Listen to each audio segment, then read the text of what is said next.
New math, old thinking. 1 plus 1 equals 2. 1 plus 0 equals 1. Lexus thinking. Explain this to me.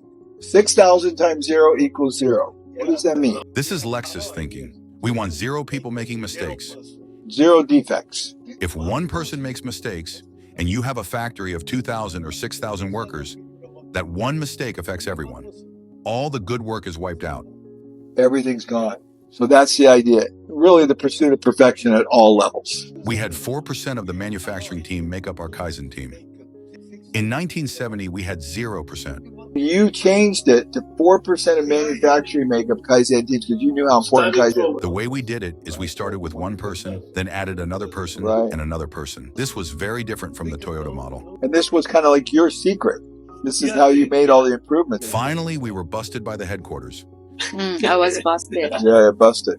They said, "What are you doing? 4% on Kaizen team." But this was our secret, how we made so many improvements, and they were all made by Gemba people. So at Toyota line, engineer was doing the Kaizen work. So they provide new devices to the Gemba people, and then people rejected it because that's not their idea. Because It's it wasn't not coming easy from to the Gemba. use. So the Kaizen teams were made up of the Gemba people. Yeah. Not the engineers using very the fancy clever. machines. Very clever. Doesn't Another work. great little nuance to discover. That's fantastic.